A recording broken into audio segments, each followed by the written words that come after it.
Have you ever noticed how the world seems to reward those who put themselves first? The driven executive who climbs the corporate ladder, stepping over others on their way up. The friend who always takes but never gives. The family member who demands your time and energy while offering nothing in return. In a world that increasingly celebrates self-interest, many of us find ourselves wondering, is being selfish truly the only way to survive? I used to believe this myself. I watched as colleagues advance their careers through calculated self-interest, while I stayed behind, trying to be the good person who always put others first.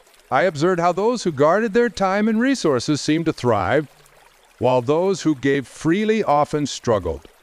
And slowly, painfully, I began to question everything I thought I knew about selfishness, success, and survival. But here's what I discovered, and what I'm here to share with you today. The answer isn't as simple as choosing between pure selfishness and complete self-sacrifice. The truth lies in a profound paradox that has the power to transform not only how we live, but how we understand the very nature of survival itself. When we hear the word selfish, what images come to mind? Perhaps we think of the Wall Street banker who profits from others' losses, or the narcissist who manipulates those around them for personal gain. We've been taught that selfishness is wrong, that it's the root of society's problems. But what if our understanding of selfishness itself is fundamentally flawed? Consider the airline safety instruction we've all heard. Put on your own oxygen mask before helping others. Is this selfish, or is it the highest form of wisdom? By ensuring our own survival first, we become capable of helping others. This isn't selfishness. It's strategic self-care that enables genuine service. But let's dig deeper. What does it truly mean to be selfish in today's world? Is it selfish to set boundaries with toxic people? Is it selfish to pursue our dreams even when others demand we play small? Is it selfish to prioritize our mental health over others' expectations? The reality is that what many label as selfish is often nothing more than healthy self-respect. When we begin to understand this, we unlock a powerful truth. True selfishness, the kind that damages relationships and corrodes the soul, actually diminishes our ability to survive and thrive in the long term. Think about the most successful people you know, not just financially, but those who have achieved genuine fulfillment. Look closely, and you'll notice something fascinating. They've mastered the art of enlightened self-interest. They understand that real success isn't about taking from others, but about creating value for themselves and those around them. Let me share something that changed my perspective forever. Years ago, I worked with someone who seemed to embody the selfish success story. She never volunteered for team projects, declined most requests for help, and focused solely on her own advancement. From the outside, her strategy appeared to be working. She earned promotions, received recognition, and appeared to be winning at the game of life. But as time passed, a different story emerged. While she achieved short-term gains, she had no real allies. No one celebrated her successes or supported her during challenges she had survived. Yes, but at what cost? Her success was a hollow victory that left her isolated and ultimately vulnerable. This brings us to a crucial understanding. The world isn't simply divided into selfish and selfless people. Instead, there's a spectrum of self-interest, and our position on that spectrum profoundly impacts our ability to. When we're on an airplane, we're surrounded by strangers. Yet if the oxygen masks deploy, we're instructed to help ourselves first. Why? Because a plane full of unconscious passengers trying to help others is far worse than a plane full of conscious passengers who can assist each other after securing their own safety. This principle extends far beyond airline safety. It applies to every aspect of our lives, our careers, relationships, personal growth, and spiritual development. The key is understanding that true survival isn't just about making it through today. It's about creating a sustainable way of living that allows us to flourish over the long term. But here's where many people get stuck. They confuse self-care with selfishness, boundaries with barriers, and self-respect with self-absorption. They swing from one extreme to another, from being a doormat to becoming a bulldozer. Neither approach leads to genuine survival or success. The truth is, the most sustainable form of survival in our complex world comes from understanding the interconnected nature of self-interest and collective welfare. When we truly grasp this, we begin to see that the question isn't whether to be selfish or selfless, it's how to be skillfully self-aware. Think about a garden.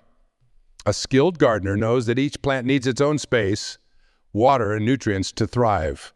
Is it selfish for a rose to require pruning? For a tree to grow tall and cast shade? No, it's simply the nature of growth. The gardener's wisdom lies in understanding how to create conditions where each plant can flourish while contributing to the beauty and health of the entire garden. You are both the gardener and the garden. Your talents, dreams, and potential are the seeds you've been given to cultivate. Is it selfish to nurture these gifts, to create boundaries that protect your growth, to ensure you have the resources, time, energy, support needed to bloom? The world needs you to survive, yes, but not just survive. It needs you to thrive. Because when you truly thrive, you naturally lift others up around you. Like a healthy tree in a forest. Your strength creates shelter for others, your roots help stabilize the soil, and your growth contributes to the ecosystem's overall health. But this kind of thriving requires a radical redefinition of what it means to be selfish. It demands that we move beyond the simplistic labels of selfish and selfless to embrace a more nuanced understanding of healthy self-interest. Consider how nature itself operates. Every organism acts in its own self-interest, yet this very self-interest creates the balance and interdependence that allows ecosystems to flourish. The bee gathering nectar is acting in self-interest, yet this action pollinates flowers. The wolf hunting prey maintains the health of deer populations. Even decomposing matter enriches the soil for new growth. What if we could approach our lives with this same wisdom? What if we could understand that taking care of ourselves truly, deeply, and wisely is not only not selfish, but is actually essential for the health of the whole? This understanding transforms how we approach everything, right? From our daily decisions to our life's biggest choices. It changes how we show up in our relationships, careers, and communities. It allows us to move from a scarcity mindset that says either me or that to an abundance mindset that recognizes that true thriving is always mutual. But I hear your doubts. I feel your hesitation. You're wondering, in a world that often seems to reward ruthless self-interest, how can we maintain this balanced approach? How can we ensure our own survival without compromising our integrity or damaging our relationships? These are vital questions, and answering them requires us to understand something fundamental about human nature and the world we live in. The truth is, survival, real, sustainable survival, isn't about winning at others' expense. It's about creating conditions where our success naturally contributes to the success of others. Let me share a profound realization that changed everything for me. I noticed that the truly resilient people, those who not only survived but thrived through life's challenges, weren't the ones who pushed others down. They were the ones who understood a crucial truth. Real power doesn't come from domination. It comes from cultivation. Think about this for a moment. When you plant a seed in fertile soil, it doesn't ask permission to grow. It doesn't apologize for needing water and sunlight. It simply grows according to its nature, and in doing so, it contributes to the health of the entire ecosystem. The stronger its roots grow, the more it stabilizes the soil for other plants. The taller it grows, the more shelter it provides for other organisms. The more fully we develop ourselves, our gifts, our potential, our resources, the more we have to offer the world. But this requires us to overcome a deeply ingrained fear. The fear that taking care of ourselves means we're somehow taking from others. How many of us have felt guilty for saying no to someone's request because we needed to rest? How many have apologized for pursuing our dreams because it meant spending less time meeting others' expectations? How many dimmed our light because we worried it might make others uncomfortable? This is where we need to make a crucial distinction. There's a world of difference between healthy self-interest and destructive selfishness.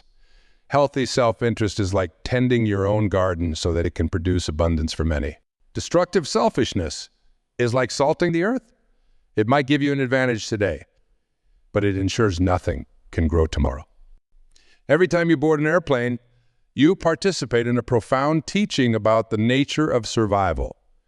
The instruction to put on your own oxygen mask first isn't just about personal safety. It's about creating the conditions for a plane full of unconscious passengers trying to help each other is a tragedy. A plane full of conscious, breathing passengers who can assist each other is salvation. But here's where many of us get stuck. We've been conditioned to believe that any form of self-interest is selfish. We've been taught that putting ourselves first is wrong, that our needs should always come last, that sacrifice is the highest virtue. And while sacrifice certainly has its place, making it our default mode leads to depletion, resentment, and ultimately an inability to truly serve others. The key to breaking free from this pattern lies in understanding that self-care isn't selfish. It's strategic. Setting boundaries isn't cruel. It's crucial. Developing your gifts isn't egotistical. It's essential. Because in a world that desperately needs healing, wisdom, and positive change, playing small doesn't serve anyone. Think about the people who have most positively influenced your life. Were they depleted, burned out martyrs? Or were they individuals who had learned to balance giving and receiving, who had developed their gifts fully, who had enough inner resources to share generously with others? This brings us to a vital truth about survival in today's world. The old model of success through selfishness is becoming increasingly obsolete. In our interconnected world, the ability to create value for others while honoring our own needs is becoming the new currency of success. But this requires a fundamental shift in how we think about self-interest. Instead of seeing it as a zero-sum game where my gain must come at your loss, we need to understand that real success is always multiplicative. When I truly succeed in a sustainable, authentic way, it creates opportunities for others to succeed as well. Consider the entrepreneur who builds a business that provides real value to customers while creating meaningful jobs. Consider the artist who develops their talent fully and creates work that inspires others to embrace their creativity. Consider the parent who takes care of their own emotional health and thereby becomes more present and supportive for their children. These examples show us that true survival isn't about winning at others' expense. It's about creating win-win scenarios. But here's the catchy. You can't create these scenarios if you're depleted, resentful, or playing small. You can't contribute to others' success if you're not taking care of your own needs. You can't lift others up if you're constantly pulling yourself down. This is where the wisdom of strategic selfishness comes in. Strategic selfishness isn't about taking advantage of others. It's about taking responsibility for your own well-being so that you can be of greater service to the world. It's about understanding that your needs matter, that your dreams are important, that your boundaries are necessary. But let's be honest, this isn't always easy. When we start setting healthy boundaries, some people won't like it. When we begin pursuing our dreams, some will criticize us. When we stop playing small, some will accuse us of being selfish. This is where courage comes in. The courage to stand firm in the knowledge that taking care of ourselves isn't just our right. It's our responsibility. The world doesn't need more martyrs. It doesn't need more people who sacrifice their well-being on the altar of others' expectations. What the world needs is people who have the courage to be fully themselves, to develop their gifts completely, to show up with their whole hearts. Think about it this way. If you had $1 million to give away, would you give it all away immediately and then be broke? Or would you invest it wisely so that you could give away the returns forever? Taking care of yourself. Your health, your growth, your needs is like investing in that $1 million. It's ensuring that you have something sustainable to give. But this requires us to overcome some deeply ingrained patterns. Many of us have been taught that self-sacrifice is noble, that putting ourselves last is virtuous, that denying our needs makes us good people. We need to understand that this programming, while perhaps well-intentioned, is ultimately destructive. Not just to us, but to everyone we could be serving if we were operating at our full potential. The path forward requires us to embrace a new paradigm, one that recognizes that true survival in today's world isn't about being either selfish or selfless, but about being strategically self-aware. It's about understanding that taking care of ourselves isn't an act of selfishness, but an investment in our capacity to serve. How do we actually implement this wisdom in our daily lives? How do we navigate the complex balance between taking care of ourselves and remaining connected to others? How do we develop the discernment to know when we're being appropriately self-interested versus destructively selfish? The answer lies in understanding what I call the 3 levels of self-interest. Each level represents a different way of relating to ourselves and the world, and each has dramatically different consequences for our ability to truly survive and thrive. The first level is what most people think of when they hear the word selfish. It's reactive self-interest. This is the person who takes because they're afraid there won't be enough, who pushes others down because they're afraid of being pushed down themselves, who accumulates resources compulsively because they're operating from a scarcity mindset. This level of self-interest might appear to work in the short term. You might get ahead momentarily. You might win the immediate battle. But it's ultimately self-defeating because it destroys the very relationships and opportunities that could help you truly thrive in the long term. The second level is what many well-meaning people aspire to. It's sacrificial selflessness. This is the person who gives and gives until they're depleted, who says yes to everyone else's needs while ignoring their own, who believes that their own suffering somehow makes the world better. While this might seem noble on the surface, it's actually just as problematic as reactive self-interest. Because when we continuously override our own needs, we not only damage ourselves, we set up patterns that damage our relationships and ultimately limit our ability to make a real difference in the world. But there's a third level, what I call enlightened self-interest. This is the person who understands that taking care of themselves isn't separate from taking care of others, who knows that developing their gifts fully is the best way to serve, who recognizes that setting healthy boundaries actually creates the conditions for deeper connection. This third level is where true survival becomes possible. Not just survival in the sense of making it through another day, but survival in the sense of creating a life that's worth living, that contributes to the world, that leaves a positive legacy. Let me share something profound that demonstrates this principle. In nature, the healthiest ecosystems are those with the greatest biodiversity, where each species fully expresses its unique nature while contributing to the whole. The oak tree doesn't apologize for growing tall and taking sunlight. The wolf doesn't apologize for hunting. The butterfly doesn't apologize for being beautiful. Each plays its role fully, and that full expression of its nature is exactly what the ecosystem needs to thrive. You are part of nature. Your desires, your needs, your gifts, these aren't random or selfish. They're essential elements of who you are, and when expressed wisely, they're exactly what the world needs from you. The key is learning to express them not from a place of reactive fear or desperate grasping, but from a place of grounded self-awareness and connection to the larger whole. The choice isn't between being selfish and being selfless. The real choice is between being unconsciously self-destructive and being consciously self-nurturing in a way that benefits both ourselves and others. Think about how this applies to your own life. When you're depleted, stressed, and overwhelmed, what kind of partner are you? What kind of parent? What kind of friend or colleague? But when you're well-rested, centered, and operating from a place of inner abundance, how much more do you have to offer others? This is where many of us need to fundamentally reframe our understanding of selfishness. Taking time for self-care isn't selfish. It's essential maintenance of a valuable resource. You setting boundaries isn't selfish. It's creating the conditions. Pursuing your dreams isn't selfish. It's fulfilling the unique purpose for which you were created. But this requires courage. The courage to say no when others demand yes. The courage to invest in yourself when others claim you're being selfish. The courage to stand in your truth when others want you to compromise. The courage to believe that taking care of yourself isn't just acceptable. It's absolutely necessary for your ability to serve others effectively. Let me share a powerful truth that transformed my understanding of this principle. I realized that every time I said yes when I really meant no, I wasn't just betraying myself. I was teaching others that my boundaries didn't matter. Every time I ignored my own needs to meet others' demands, I wasn't just depleting myself. I was showing others that self-sacrifice was the price of relationship.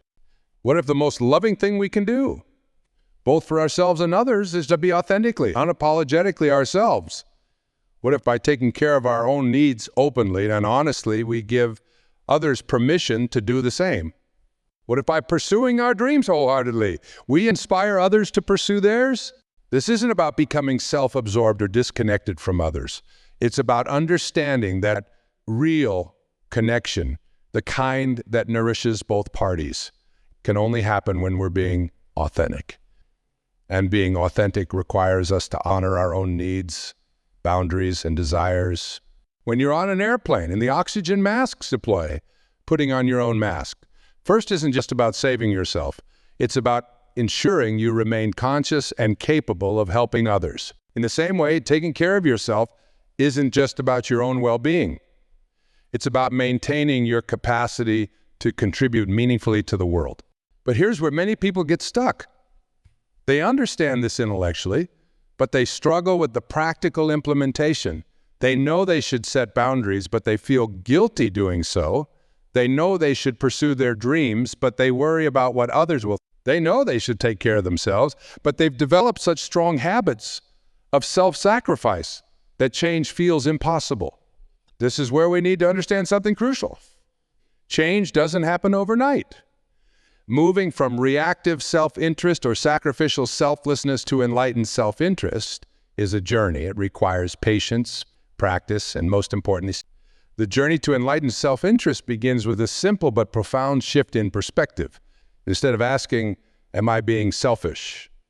Start asking, is this choice contributing to my long-term well-being and capacity to... This simple reframe changes everything because it moves us from guilt-based decision-making to wisdom-based choice. Think about a river for a moment. A healthy river both receives and gives. It accepts water from its tributaries in rainfall, and it provides nourishment to countless forms of life along its banks. If it only gave and never received, if it only received and never gave, it would become stagnant. Its health and its ability to serve life depends on maintaining this sacred balance. You're like that river. Your ability to serve, to contribute, to make a difference in the world depends on maintaining a healthy flow of giving and receiving. But how many of us have been taught to be all giving rivers? How many of us have learned to measure our worth by how much we sacrifice, how much we give, how much we deplete ourselves? This brings us to a crucial understanding about survival in today's world. True survival isn't just about making it through today. It's about creating sustainable patterns that allow us to thrive over the long term. And sustainable patterns require us to honor both our need to give and our need to receive. Let me share something powerful about this principle. In nature, every living thing has both periods of growth and periods of rest. Trees have seasons of flowering and seasons of dormancy. Animals have times of intense activity and times of deep. Even the soil needs follow periods to maintain its fertility. Yet somehow we've convinced ourselves that we should be in constant output mode. We feel guilty when we rest, selfish when we say no, unworthy when we're not producing. This isn't just unsustainable, it's unnatural, and it's preventing us from accessing our deepest wisdom and most authentic power. The truth is, in a world that increasingly demands more and more from us, learning to take care of ourselves isn't selfish, it's revolutionary. It's a declaration that we refuse to be mere cogs in a machine of endless productivity. It's an assertion that our worth isn't measured by how much we can give before we collapse. But this revolution begins with small choices. It starts with the courage to say, my needs matter. It grows with each boundary we set, each act of self-care we embrace, each time we choose to honor our own truth, even when others disapprove. These aren't acts of selfishness. They're acts of self-respect that ultimately benefit everyone around us. When you honor your need for rest, you give others permission to rest too. When you set healthy boundaries, you teach others how to create healthy relationships. When you pursue your dreams unapologetically, you inspire others to believe in their own possibilities. This is where we need to understand something crucial about influence and impact. The most powerful way to change the world isn't through preaching or forcing others to change it. It's through embodying the change we wish to see. When we learn to take care of ourselves wisely and well, we become living examples of a new... But this requires us to overcome deep cultural conditioning. We've been taught that putting ourselves first is wrong, that our needs should always come last, that sacrifice is the highest virtue. These beliefs are so deeply ingrained that even when we intellectually understand the importance of self-care, we still feel guilty practicing it. This is where courage comes in. The courage to feel the guilt and choose self-care anyway. The courage to set boundaries even when others push back. The courage to invest in ourselves even when the world tells us we're being selfish. Because here's the truth. The world doesn't need more martyrs. It needs more people who have learned to balance giving and receiving in sustainable ways. Think about the impact you could have if you were operating at your full potential. Not burned out, not depleted, not resentful, but fully alive, energized, and aligned with your purpose. This isn't just about you feeling better, though that matters tremendously. It's about the ripple effect you could create in the world when you're showing up as your best self. But achieving this requires us to develop new skills. We need to learn the art of discernment, knowing when to say yes and when to say no. We need to cultivate self-awareness, understanding our true needs versus our conditioned response. We need to practice self-compassion, treating ourselves with the same kindness we so readily offer. This brings us to a powerful practice I call the 3 questions. Whenever you're faced with a decision about giving your time, energy, or resources, ask, is this choice coming from love or fear? Are you saying yes because you truly want to or because you're afraid of disapproval? Are you saying no because it's truly not right for you or because you're afraid of stepping up? Does this choice support my long-term well-being? Not just immediate comfort or approval, but your genuine, sustainable thriving? How will this choice affect my capacity to serve? Remember, anything that consistently depletes you ultimately diminishes your ability to contribute meaningfully to the world. These questions help us move from reactive decision-making to conscious choice. They help us distinguish between healthy self-interest and destructive selfishness. They guide us toward choices that serve both ourselves and the greater good. But here's the key, I have to get it perfect. This isn't about never making mistakes or never putting others first. It's about developing a sustainable approach to life that honors both your needs and your desire to contribute to the world. It's about finding that sweet spot where taking care of yourself enhances rather than diminishes your ability to serve others. Think of it like tending a garden. Sometimes you need to prune, to cut away commitments that drain you. Sometimes you need to fertilize, to invest in your own growth and development. Sometimes you need to create boundaries, and sometimes you need to share your harvest, to give from your abundance rather than your depletion. As we come to understand these principles more deeply, we begin to see that the question isn't whether to be selfish or selfless. The real question is, how can we create a way of living that honors both our individual needs and our deep inner? How can we develop the wisdom to know when to give and when to receive, when to push forward and when to rest, when to say yes and when to say no? The answer lies in developing what I call conscious self-stewardship.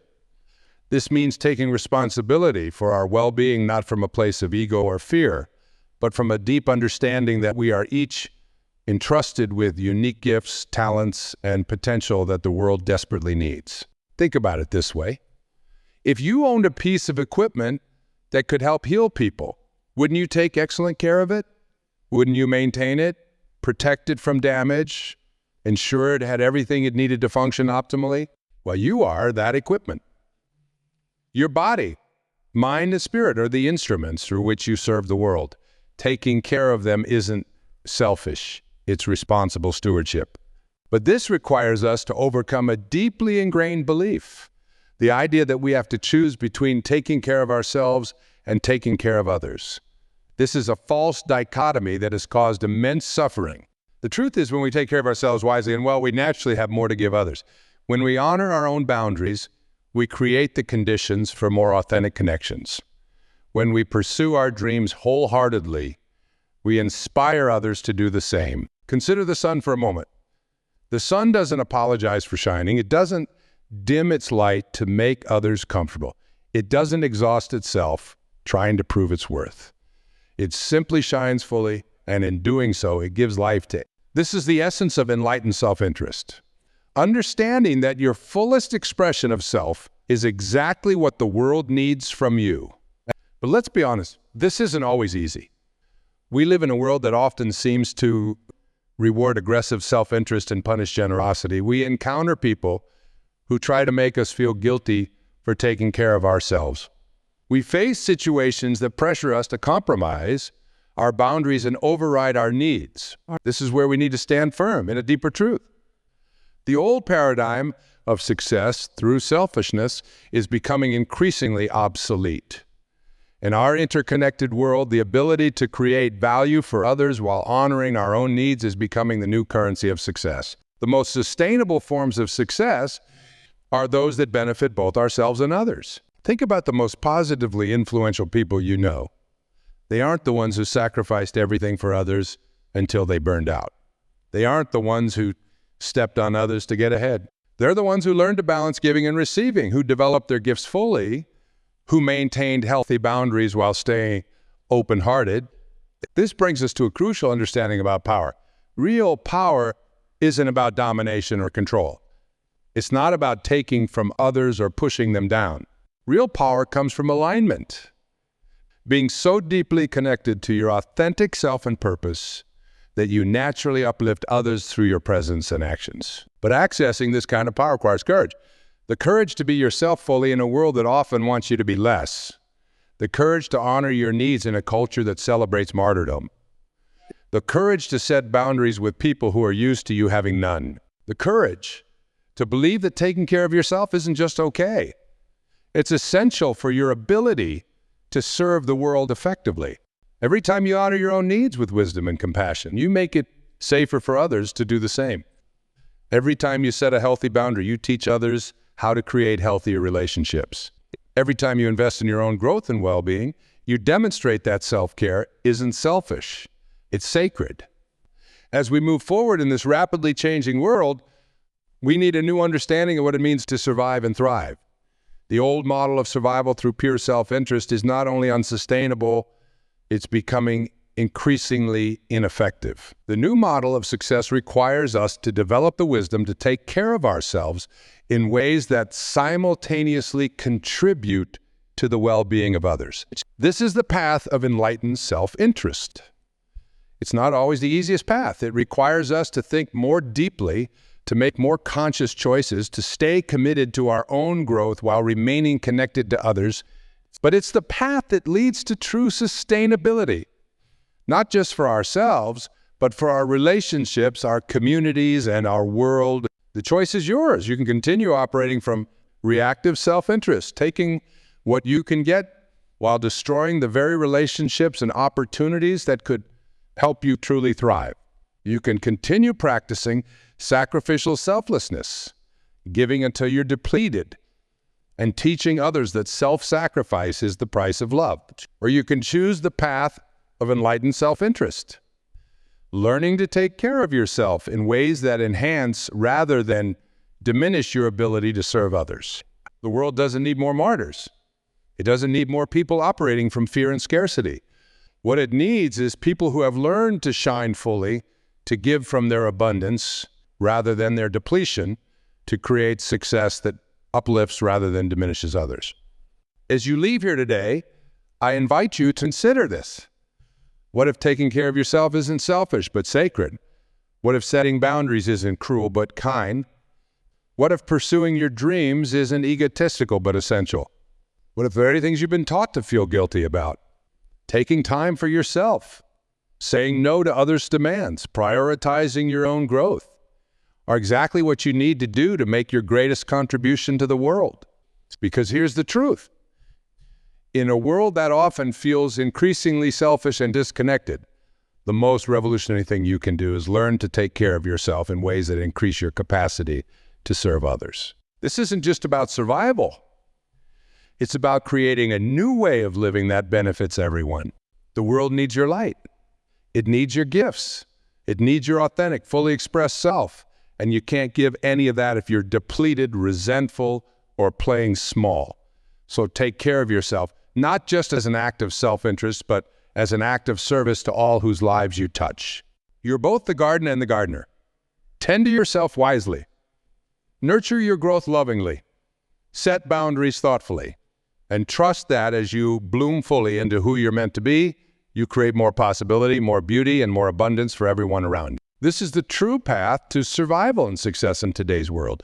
Not through ruthless self-interest or endless self-sacrifice, but through the wisdom to know that taking care of yourself and serving others aren't opposites.